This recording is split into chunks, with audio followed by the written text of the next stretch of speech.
Captain Thera Patel squinted through her tactical goggles as another gust of wind whipped razor-sharp sand across the Thar Desert.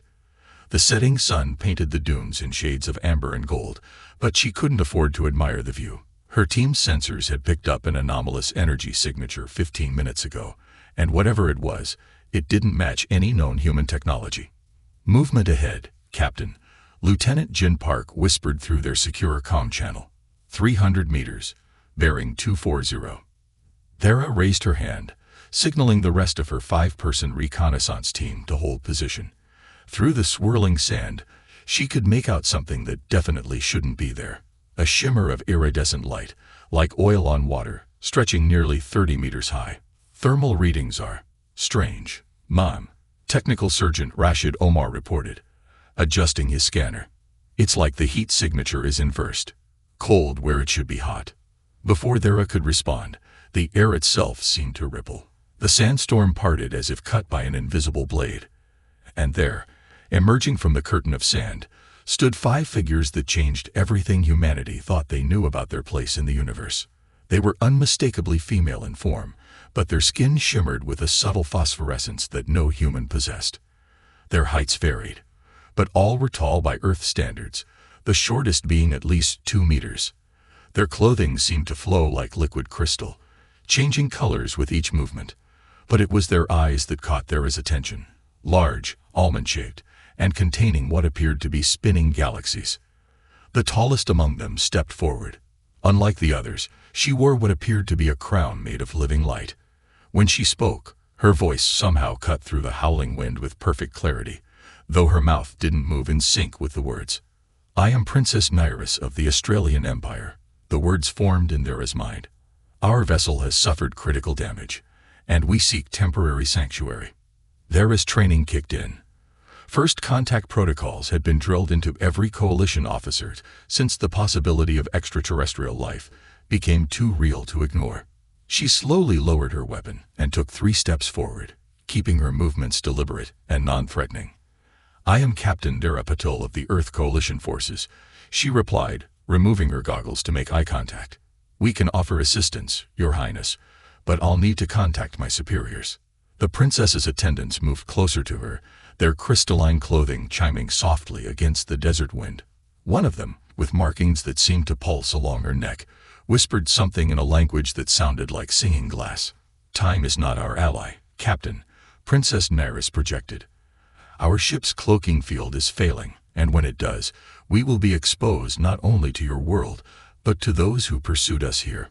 Sergeant Omar's scanner suddenly began beeping urgently. "Captain, multiple bogies approaching from high atmosphere. Energy signatures match the anomaly we detected earlier, but much larger." Thera made a split-second decision. "Your Highness, we have a secured facility 20 kilometers from here. Whatever's up there, we can offer protection and begin diplomatic discussions properly, but we need to move now." The princess's eyes swirled with faster-moving constellations as she considered the offer. Another of her attendants, this one with what appeared to be living flowers blooming in her hair, stepped forward and gestured at the darkening sky. "The Void Hunters approach," Princess Nairis transmitted, her mental voice tinged with what Thera recognized as fear, regardless of species. "They cannot find us here. Your world would become their next target." "Then we better move fast," Thera said, activating her comm. "Lieutenant Park, get the hover transports up here now. Sergeant Omar, begin electromagnetic countermeasures. Lieutenant Rodriguez, contact command with First Contact Protocol Alpha 7 Delta." As her team sprang into action, Thera watched the alien princess and her attendants exchange looks. She recognized that expression too, the universal face of those who had just placed their lives in someone else's hands and weren't entirely sure they'd made the right choice. The wind picked up again, and this time it carried with it the distant sound of something massive moving through the upper atmosphere. Thera knew the next few hours would change the course of human history. She just hoped she was making the right call. "Your Highness," she said, gesturing toward the approaching transport vehicles. "Welcome to Earth. Let's get you somewhere safe, and then we can discuss exactly what kind of trouble we're all in." The princess inclined her head in what appeared to be agreement, and as the first transport touched down, kicking up swirls of golden sand, Vera couldn't help but think that her quiet desert patrol had just become the opening chapter of humanity's biggest adventure. The underground facility's meeting room felt impossibly small with the presence of Princess Neris and her attendants. Their bioluminescent skin cast shifting patterns on the concrete walls, making the utilitarian space feel more like an alien disco than a military installation. General Miranda Torres sat at one end of the conference table, her weathered face betraying none of the anxiety Vera knew she must be feeling. "Let me make sure I understand correctly," General Torres said, her fingers steepled before her. "Your ship was attacked by these void hunters while passing through our solar system, forcing you to seek emergency landing on Earth. And now these hunters are in orbit, searching for you." Princess Neris's attendant with the pulsing neck markings, who had introduced herself as Scholar Vanara, stepped forward to project a holographic display from a crystal she wore. The image showed a massive vessel that looked like it had been carved from a single piece of obsidian. "The Void Hunters are mercenaries," Scholar Vanara's thoughts echoed in their minds. "They were hired by the Crimson Dynasty, who oppose our Empire's current peace initiatives. If they capture Princess Neris, the Dynasty will use her as leverage to force a war." General Torres's eye twitched, the only sign that she was processing the fact that their world had just been dragged into an interstellar Cold War. "And what exactly do you expect Earth to do about this situation?" The attendant with living flowers in her hair, introduced as Security Chief Malera, projected her thoughts next. "We need 3 standard rotations to repair our ship's primary systems. The cloaking field will hold that long, but we require specific materials that your world possesses." Tara watched as General Torres's expression hardened. "So you're asking us to risk planetary security for repairs, while hostile aliens orbit our world? That's a big ask, Your Highness." Princess Neris rose from her seat, her crown of living light pulsing with what Thera had begun to recognize as emotion. "We understand the risk, General. In return, we offer knowledge. Technological advances that would take your species centuries to develop independently." The room fell silent as the implications sank in. Thera could practically hear the wheels turning in General Torres's head, the potential benefits versus the astronomical risks. "If I may, General," Thera spoke up, drawing all eyes to her. "The Void Hunters don't know we're harboring the princess. As far as they're concerned, we're just another developing world. We could use that to our advantage." Security Chief Malira's flowers bloomed brighter, indicating interest. "Explain, Captain Patel." "We maintain normal operations on the surface. Meanwhile, we gather the materials you need under the guise of routine mining operations. The hunters would have no reason to suspect a pre-spaceflight civilization of harboring you." Scholar Vanara's neck markings pulsed rapidly. "The logic is sound. But there is another complication. The materials we require. One is particularly rare on your world. You call it rhodium." General Torres barked out a laugh. "Rhodium? One of the rarest metals on Earth. Why am I not surprised?" "We require only a small amount," Princess Neris assured them. "But it must be of the highest purity." The General's comm unit buzzed, and she checked it with a frown. "Speaking of complications, we're getting reports of unusual atmospheric disturbances over major cities. Your hunters are getting bold. They grow desperate," Security Chief Malira projected. "They know we are here, but cannot pinpoint our location through the cloaking field. They may soon resort to more aggressive tactics." Tara felt a chill run down her spine. What kind of aggressive tactics are we talking about? The holographic display shifted to show scenes that made everyone at the table sit up straighter. Cities reduced to glass, oceans boiled away, entire continents reshaped by weapons beyond human comprehension. "We cannot allow that to happen to your world." Princess Neris's thoughts carried genuine anguish. "Not because of us. If you cannot help us, we will surrender ourselves." General Torres stood up, her chair scraping against the floor. "That's not an option. If these Void Hunters are willing to do that to find you, imagine what their employers would do with you in their custody." She walked to the window overlooking the underground facility's main chamber, where engineers and scientists were already studying the aliens' damaged ship with barely contained excitement. "Captain Patel," she said without turning around. "Yes, General. You're now heading up Project Starfall. Your mission is to acquire the materials our guests need while maintaining absolute secrecy. Choose your team carefully. The fate of 2 civilizations may depend on it." Hera stood at attention. Understood, General. What about the Void Hunters? General Torres finally turned around, a grim smile on her face. Let them search. In 3 days, they'll either leave with empty hands, or they'll learn why it's a bad idea to threaten humanity. Princess Neris and her attendants exchanged glances, their bioluminescence synchronizing in what Thera assumed was their version of emotional alignment. We offer our deepest gratitude, the princess projected. But you should know, if the Void Hunters discover our presence here, they will show no mercy. Neither will we, General Torres replied, her voice steel. Captain Patel, you have your orders. Dismissed. As Thera led the alien delegation out of the meeting room, she couldn't shake the feeling that the next 3 days would either mark humanity's greatest triumph or its final hours. The weight of that responsibility settled onto her shoulders like a lead cloak. Your people show remarkable courage, Princess Neris projected privately to Thera as they walked. Or remarkable foolishness, Thera replied with a wry smile. I guess we'll find out which in 3 days. The rhodium mining facility in South Africa was supposed to be empty at this hour. Instead, Thera found herself crouched behind a processing unit with Princess Neris beside her, while Security Chief Malira's flowers glowed an alarming shade of crimson. 3 hunter probes, Malira's thoughts whispered in their minds. They've adapted to scan for our energy signatures. Clever. Lieutenant Park's voice crackled through Thera's earpiece. Captain, the extraction team has secured the rhodium, but we're cut off from the exit point. These things are everywhere. Thera glanced at her tactical display. The spider-like probe droids were methodically sweeping the facility, their obsidian bodies absorbing nearly all light. They moved with an unsettling grace, each step precisely calculated. How did they find us? Thera whispered, though she knew the aliens could hear her thoughts just as clearly. Princess Neris's crown pulsed with dark colors. The rhodium itself, its quantum signature when refined matches our ship's core resonance. We should have anticipated this. A probe droid skittered past their hiding spot, its sensors emitting a low hum that made Thera's teeth ache. She held her breath until it passed, then activated her comm. Sergeant Omar, what's the status on that electromagnetic pulse? Ready on your mark, Captain, Omar replied. But it'll fry everything, including our comms and the refinery's containment systems. Scholar Vanara, who had been monitoring the facility's systems through some kind of crystalline interface, projected urgently. The containment loss would trigger human emergency protocols. Your world's authorities would investigate. Better than letting the Void Hunters find us. Thera muttered. She made her decision. Omar, on my mark. Everyone switched to analog backups and chemical lights.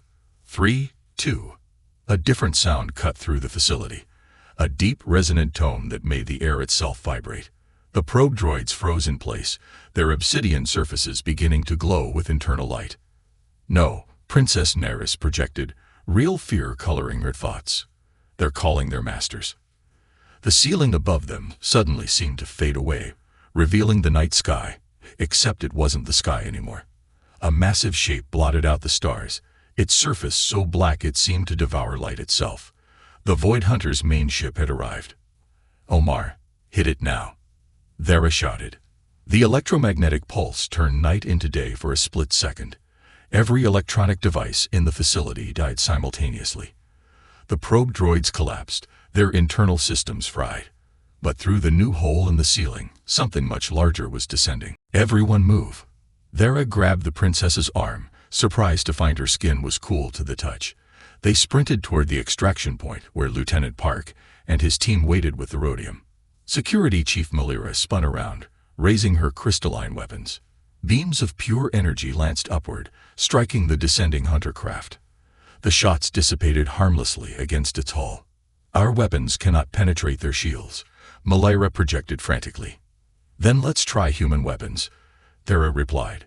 She keyed her backup radio. A simple analog device shielded against EMPs. Lieutenant Rodriguez, you have a green light. Weapons free. The night erupted with fire as hidden railguns emerged from the surrounding hills. Supersonic projectiles designed to pierce tank armor slammed into the hunter craft's shields. The barrier held, but the ship's descent faltered. Impossible, Scholar Vanara projected. Their shields are weakening. But how? Depleted uranium rounds, wrapped in a rhodium alloy coating. Vera explained as they ran. We figured if they were hunting you because of rhodium's quantum properties, it might help us punch through their defenses. For the first time, she felt genuine surprise in the aliens' projected thoughts. They reached the extraction point, a concealed tunnel entrance, just as the hunter craft's shields failed. The railgun's next salvo tore through its hull, sending it crashing into the empty part of the facility. The rhodium is secure, Lieutenant Park reported, holding up a heavily shielded container.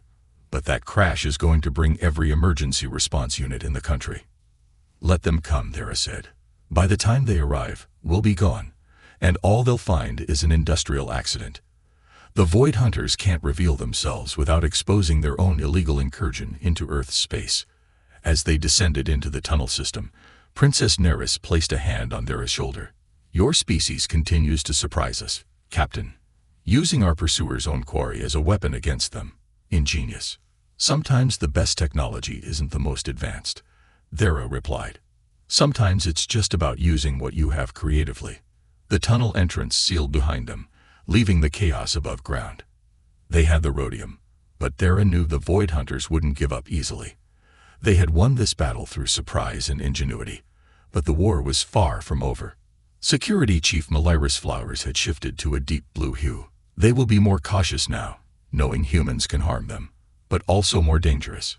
Good, Vera said, checking her weapons. Because we're just getting started.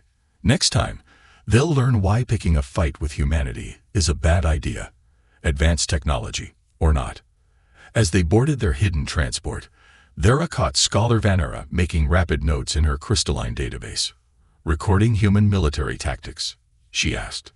No, Vanera projected, her neck markings pulsing with what might have been embarrassment. Recording human unpredictability. It may be your species' greatest weapon. The underground facility's engineering bay hummed with activity as human technicians worked alongside the Australian visitors to repair their ship. Vera watched in fascination as Scholar Vanera guided a team through the integration of the refined rhodium into what she called the quantum resonance core. Your species adapts remarkably quickly, Vanera projected, her neck markings pulsing with approval as she watched Dr. Yuki Tanaka manipulate crystalline circuits with surprising skill. Most races take decades to grasp even basic quantum crystallography. Necessity is a powerful teacher, Dr. Tanaka replied, not looking up from her work. Though I admit, combining your crystal technology with our metallurgy is like trying to teach quantum physics to a cat. Theoretically impossible, but somehow working anyway. The scholar's markings flickered in what Vera had learned was their version of laughter. Over the past 2 days, the humans and Australians had developed an unexpected rapport. Even General Torres had been caught asking Princess Neris about Australian poetry, of all things. Security Chief Malira approached, her living flowers now a cautious amber color. The Void Hunters have withdrawn to high orbit, but they've deployed a network of stealth satellites. They're planning something. They're trying to establish a detection grid, Lieutenant Park said, looking up from his tactical display. Standard search pattern, but with gaps in the coverage, almost like they want us to see the holes. Princess Neris, who had been meditating near her ship's core, opened her galaxy-filled eyes. It's a trap. They expect us to attempt escape through the gaps in their network. Then we'll give them exactly what they expect. Vera said, just not in the way they expected. General Torres entered the bay, accompanied by her technical advisor, Dr. Ramirez. The Defense Council has approved Operation Starburst, she announced, though I still think it's insane. The best plans usually are, Vera replied with a grim smile. She turned to the princess. Your Highness, is your ship's hyperdrive functional enough for one jump? The core will be stable within 6 hours, Scholar Vanera projected, but we'll have only enough power for a single transition. That's all we need. Vera activated the main tactical display, showing Earth and the Void Hunters' satellite network. They think they know humanity's technological limitations. They're counting on us being trapped on the surface, unable to help you escape. Security Chief Malyrus Flowers shifted to an intrigued purple, but you have something they haven't accounted for. Dr. Ramirez stepped forward, holding what looked like a modified satellite casing. We call it Project Mirror. We've been developing it as a theoretical defense against orbital bombardment, a way to redirect energy weapons back at their source. The principle is similar to your quantum crystallography, Dr. Tanaka added. But instead of manipulating energy through crystal matrices, we use artificially structured metamaterials. Scholar Vanara's markings pulsed rapidly as she examined the device. Fascinating. You've created a primitive version of our phase shift technology, but using purely physical means. Primitive but effective, General Torres said. We've built 7 of them. When deployed in low orbit, they should create a reflective corridor that will not only hide your ship's energy signature, but amplify any scanning beams back at the hunters. Princess Neris rose gracefully, her crown shimmering with determination. They will realize the deception quickly. They won't have time, Vera assured her.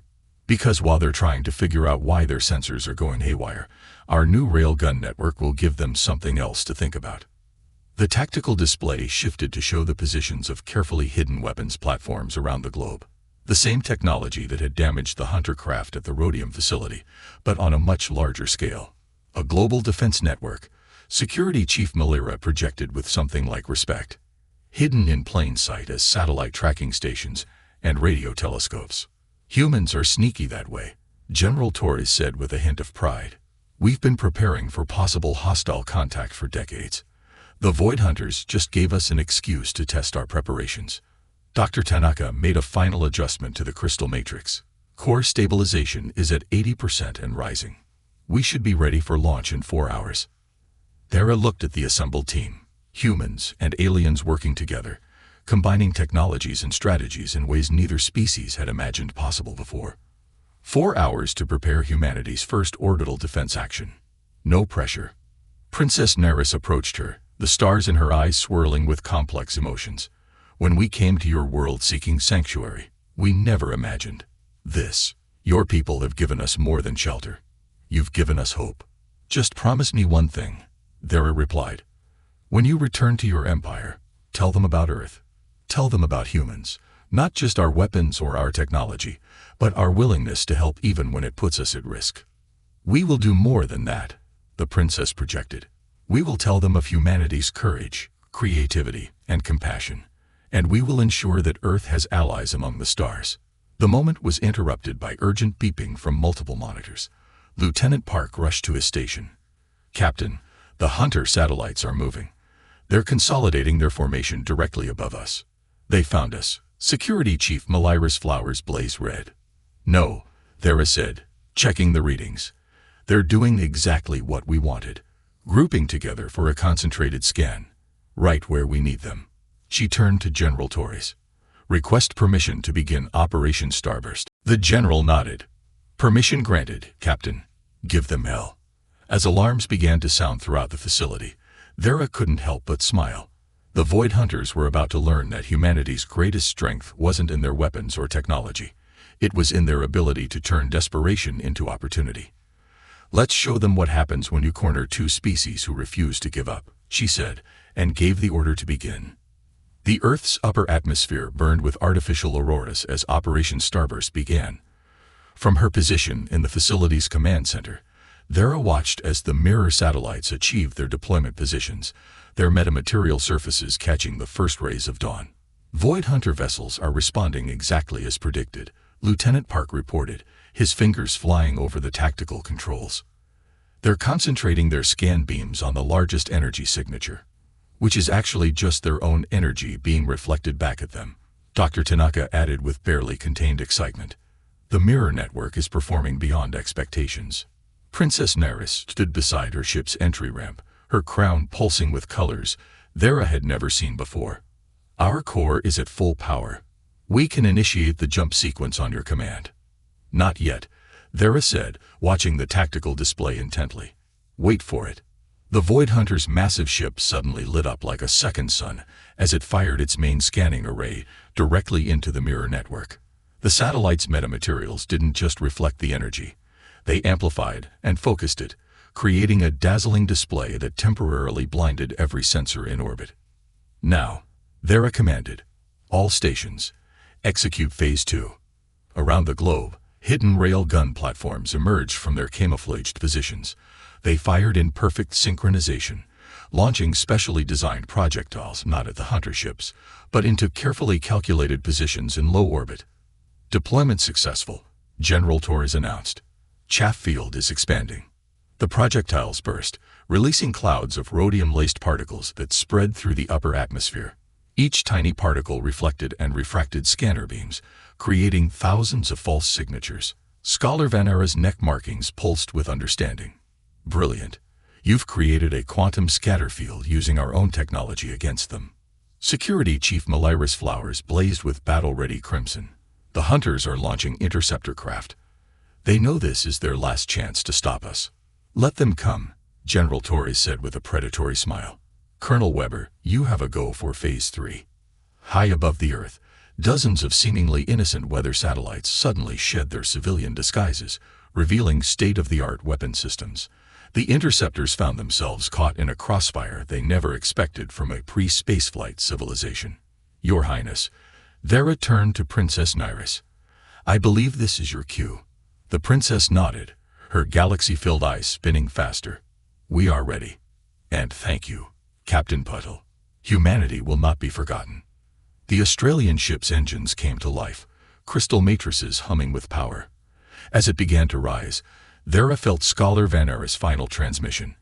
We have downloaded the agreed-upon technical data to your secure servers. Use it wisely. Hunter vessels attempting to lock weapons. Lieutenant Park shouted. Too late, Vera murmured. The Australian ship shot upward, its crystalline hull refracting the morning sunlight into 1,000 brilliant colors. The Void Hunters fired, but their shots went wide, scattered by the rhodium chaff cloud. Before they could reposition, the ship reached its jump point. For a moment, reality itself seemed to bend. The ship appeared to stretch, then snap like a rubber band, vanishing in a flash of quantum energy that temporarily overloaded every sensor on the planet. When the light faded, the Void Hunters found themselves alone, and surrounded by a planet that was no longer pretending to be defenseless. Message from the Hunter flagship. Lieutenant Rodriguez reported. There, requesting permission to withdraw. General Torres laughed. Granted, but make sure they understand. Earth is now under Australian protection, and we're no longer hiding what we can do. The Hunter ships retreated, their feared reputation in tatters. As they vanished into deep space, Vera felt a curious mix of triumph and melancholy. Ma'am, Dr. Tanaka approached with a crystalline datapad, a parting gift from Scholar Vanera. You need to see what they left us. These technical specifications, this isn't just advanced technology. They've given us a roadmap to the stars. Not just a roadmap, Vera said, reading through the data. An invitation. Look at these coordinates, the diplomatic protocols. They're not just sharing technology. They're offering us a place in the galactic community. General Torres studied the tactical display, where the last echoes of the quantum jump were fading. First contact is always a gamble. We could have hidden, stayed quiet, let them leave. Instead, we chose to help. And in doing so, Vera finished, proved we were ready for something bigger. The facility slowly returned to normal operations, but everyone knew nothing would ever be truly normal again. Humanity had faced its first major extraterrestrial crisis, not with fear or hostility, but with innovation, cooperation, and determination. 6 months later, Vera stood on the same spot in the Thar Desert, where she had first met Princess Nyris. The Earth's first official starship was nearing completion in orbit, built with a combination of human ingenuity and Australian technology. Its name was already chosen, the Desert Dawn. As the sun set over the dunes, painting the sky in colors that reminded her of the princess's crown, Vera smiled. The universe was vast and full of wonders, but humanity had proven they were ready to face whatever it held, not just with weapons or technology, but with the courage to reach out and the wisdom to turn enemies into friends. The adventure, she knew, was just beginning.